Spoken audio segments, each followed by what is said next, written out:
ଭାରତରେ ବିଶ୍ୱକପ୍ ଖେଳିବ ତ ପାକିସ୍ତାନ। ଆସନ୍ତୁ ନଜର ପକାଇବା ଏହି ବ୍ରେକିଂ ନ୍ୟୁଜ୍ ଉପରେ।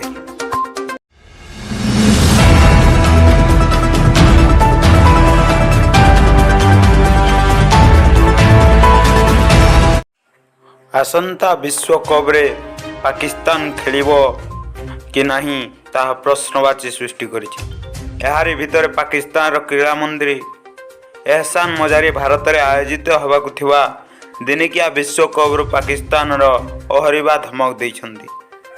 ଯଦି ଭାରତୀୟ ଦଳ ଏସିଆ କପ୍ 2023 ପାଇଁ ନିରପେକ୍ଷ ସ୍ଥାନ ଦାବି କରିବ, ତେବେ ବିଶ୍ୱକପ୍ ଖେଳିବାକୁ ପାକିସ୍ତାନ ଭାରତ ଯାତ୍ରା କରିବ ନାହିଁ।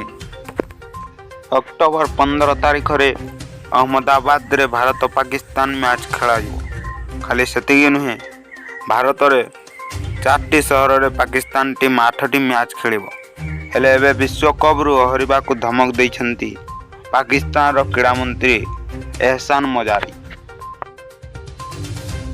ଯେ ବୈଦେଶିକ ମନ୍ତ୍ରୀ ବିଲାୱଲ ଭୁଟ୍ଟୋ ଜର୍ଦାରୀଙ୍କ ନେତୃତ୍ୱାଧୀନ 11 ଜଣିଆ କମିଟି ଭାରତ ଗସ୍ତ କରିବେ। ଉକ୍ତ କମିଟିରେ ମୁଁ ମଧ୍ୟ ସଦସ୍ୟ ରହିଛି। କମିଟି ଗସ୍ତ କରିବା ସହ ସମୀକ୍ଷା ରିପୋର୍ଟ ପ୍ରଧାନମନ୍ତ୍ରୀଙ୍କୁ ପ୍ରଦାନ କରିବେ।